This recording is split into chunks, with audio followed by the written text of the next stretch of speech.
Well, my computer apparently wanted to reset my video because it just reloaded the page randomly without asking me or anything. So, yeah, it's a great thing that I wasn't, 3 minutes into a rambling uh, rant about religion. So let me repeat all the shit I was saying. Um, shit. So I don't really want to turn it off again. Fuck it. I'll keep going. So pretty much what I was saying. My poem is about essentially being one of the few of an endangered species, and I I reference the politic mind, the essence of trying to ascend to something greater while being argumentative and knowledgeable about the basis of everything. Like, you don't have to claim to know everything. You don't have to know everything. You just have to be able to logically argue your viewpoints. And I mean, if you're wrong, so what? You learn something. That's that's one thing that I very much dislike about religion. Like, you will never see them admit they're wrong, and that in itself gives you some basis for their lack of willingness to even acknowledge anything else. Like, how can you know everything? You can't. And the fact that you try to claim that you do by branding a God sticker on it just doesn't cut it for me. Uh, One person in particular, was, he likes to watch like star shows and like shows of the universe and all that stuff. And he's like, man, that's so crazy. It's so wide. And like, the scientists were saying blah blah blah, and astronomers and all that. And I was like, yeah, but those people can't really grasp it, like, as much as they try.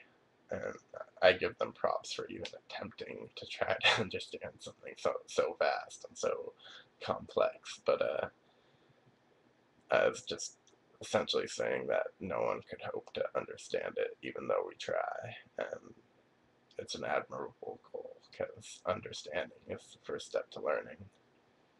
But pretty much after that, he's like, "Oh, well, I understand it. I know what it is. It's God." Like, uh, that argument is so bad that it just makes me laugh, because if the smartest people in the world can't understand the universe, then how can you claim that a God knows it and you have no proof of a God? You have nothing. Like, how could you even hope to win that argument? Like, our brains can't even comprehend just how great the universe is, and to brand God as understanding all things, just, it's ridiculous. It sells the universe short on its amazingness, and people will try to claim that oh, what's the possibility of life happening?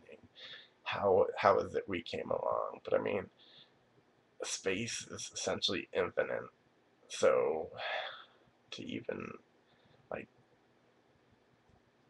what seems like a ridiculous possibility really isn't impossible at all, because there's it's essentially infinite. So it's bound to happen somewhere, someplace, sometime, if it's possible. And we just happen to get lucky. It doesn't mean in the future, you know, might just we might get fucked over, which we're probably gonna fuck ourselves over anyway. So whatever. But yeah, rant is over. Back to the poem. This one's called Faceless Screams. One by one, marching by, like lemmings leading each other to their demise. These people have nothing behind them, no love to give. Their words are spoken, but with no meaning nor emotion. No past, no future, only their computerized lives. They have lost all ability to feel, to think, to survive, chasing their own tails into a meaningless oblivion, waiting to be told what to do and where to go. However, there is one amongst them that stays silent, for his words hold an exuberance of meaning. But when humanity has gone deaf, who is there to emit them to? His thoughts echo in his darkness, searching for someone to find. His words scribbled on digital paper, hoping the drones will open their eyes. Sanity being stretched and torn, with diminished hope and jaded tears. All that's left are his thoughts and his fears.